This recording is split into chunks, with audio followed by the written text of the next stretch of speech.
it was the face-to-face nominations in the kissing booth that changed everything. Goodness, that was brutal. Yeah. So the first that it began with was Ekin nominating Louis.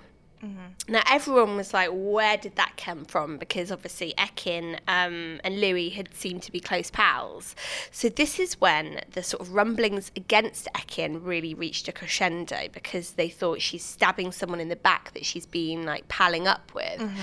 And that really added to this growing narrative of Ekin being fake and a game player. Yeah. Now since then, Ekin has said, well, actually, I nominated him for a whole bunch of other reasons, because he wasn't happy and he wanted to go home. Mm-hmm. But Big Brother kept saying that I had to give an actual reason. Mm. And she said that on Late in Line. And she was like, so that's basically the reason that they aired, but it wasn't the reason why I nominated him.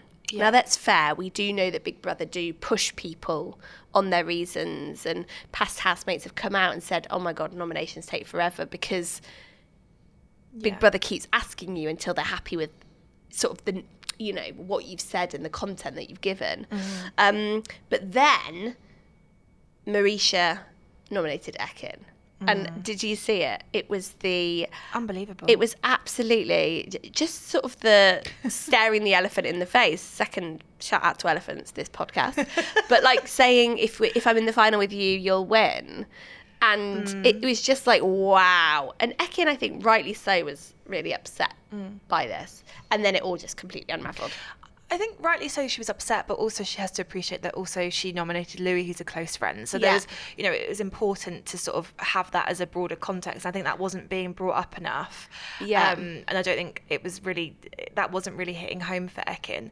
But I also think a huge part of it is about culture, with Marisha being an American, and how differently the games are played out there. You know, she is in it to win it. Yeah. It is brutal. It is about getting to the final. It is about winning. And I think as Brits, we're like just a little bit too soft. Like we do get in there and, you know, it's been 2 weeks and we're best friends and, you know. Yeah, we are so British about it. We are. Yeah. I don't think it was actually I don't think it was anything malicious at all from her, but Ekin's reaction, oh my goodness, I really felt for her, because she was truly devastated about it. Yeah, she was. But I think the timing was just unfortunate, because it really felt like she was stealing the thunder of Marisha, who had just found out she'd been nominated for an Olivia Award. Terrible timing, wasn't it? Yeah. So it just became this huge storm of fakery and game playing and things against Ekin, which obviously then led to her leaving the house on Friday night. And I think we can agree it was, you know, it'll go down as one of the evictions and exit interviews that people talk about for a while, because for lots of reasons it all became quite awkward and tense, and AJ and Will, you know, were holding Ekin to account for the viewers, because that's what we want from AJ and Will. But I guess there's many people who are also saying the narrative kind of went a bit far across the line. And certainly there's some people who say that they're thinking about complaining to Ofcom about how it all played out. And yeah, it just became one of those bigger than the house kind of situations in the way it played out. It did. I think it started from when Ekin was sat, and she looked absolutely stunning in that red dress, didn't she? And she just looked so shocked to be voted out. So I think for her, it just was so unexpected, and then that added to everything that happened after that, because I just think she was on the back foot from the off. Yeah. And she did not see that kind of narrative about her coming. Like I said about the Louis nomination, she didn't see that at all, like Marisha nominating her. No. There was no common denominator there at all. Yeah. So I think when Ekin came out and got that reception, she feels like the world's against her. And social media does that a lot of the time. And I just really hope she's kind of being looked after. She's looking after herself, because it's a really difficult, I think coming out of the house to all those people within 2 seconds must be so overwhelming. Never mind when you look online and see what's being said about you. Yeah. And she has had a lot of backlash. Yeah. The point about Ofcom, I would say, is that it's weird how everyone kind of gets so angry at Ekin, says all these things, and there's so many comments. But then the moment there's a kind of like change within the narrative it then goes backlash sort of the other way round. Do you know what I mean? We're always angry either way. Backlash, whiplash, I like to call it. Yeah, no, it really is. And I think that's what, and I think that the difference was because AJ and Will sort of stepped in. So we'll see whether it is just fans, you know, sort of claiming they're going to call Ofcom, or it's something that they're taking really seriously and Ofcom look into it. Yeah. Which will be really interesting. Yeah, it was. But I think it's strange. Like, as hosts, are you meant to be completely neutral, or are you there to give an opinion as well and actually hold people to account? What it can't be is that you just single people out. It's got to be that you're looking at a broad spectrum of, you know, whoever's been horrible, you've got to talk to all of them like that. You've got to ask them all those kind of questions. Yeah. It's tricky. It's just very, very tricky. And it's a live show, and, you know, things can be scripted on an auto cue that then, you know, might not be panning out in that moment. And as you say, like, Ekin certainly was quite blindsided and caught on the hop about it. I think that actually, all being said, everyone dealt with it pretty well. But yeah, tough, tense bit of telly, I think. The latest thing, though, that we've heard is that Ekin-su was meant to be on ITV's Lorraine breakfast show this morning and pulled out at the last minute. So we don't know, you know, the reasons behind that at the moment, but it's obviously kind of connected to another ITV show. She's perhaps just waiting, having a little break and looking after herself, which is what she should be doing. Yeah, definitely, 100%. Oh my goodness, yeah. God. I know, it was just it took such a turn, and it's funny did. being away and then like seeing it all play out. I was like, oh my god, I've missed so much within a couple of episodes. And do you know, having been in that late and live studio, it's a lot smaller than it looks on telly.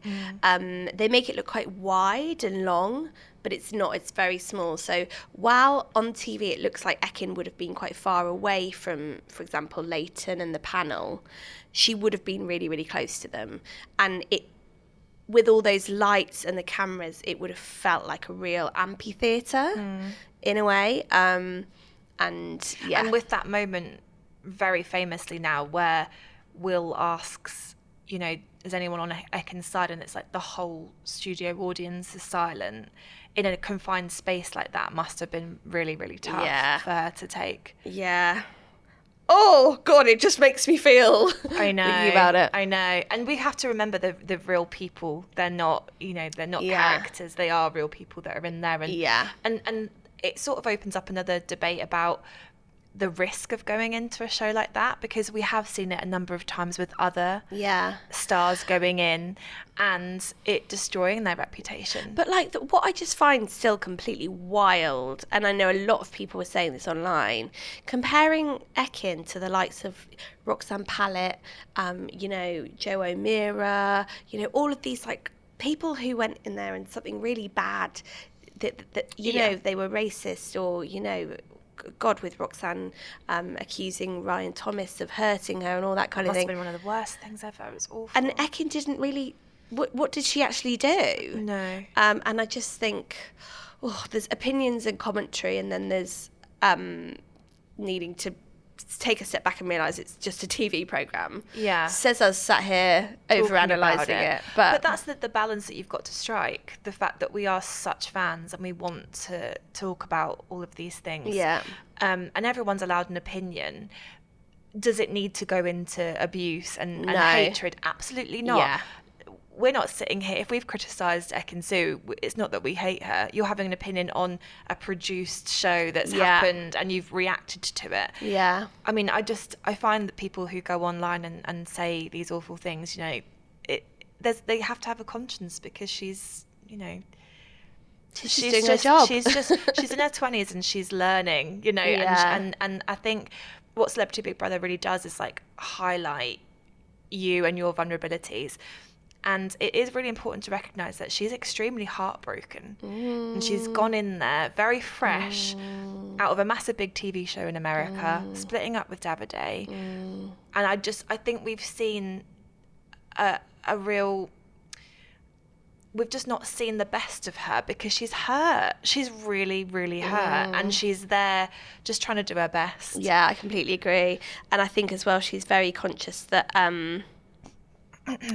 Davide would have been on her mind, and she did talk about him a lot, and she like you do with your friends, you sort of start bringing it up and your friends are like, God, right, we need to move on now. Yeah. And she was doing that a lot just to she's trying to work through it. Yeah. And you remember in there, you've got no phone, no TV, no Yeah. books. So she's only got her thoughts, and that does drive people wild. What we also know about Davide is that he can be quite reactionary, and that's fine.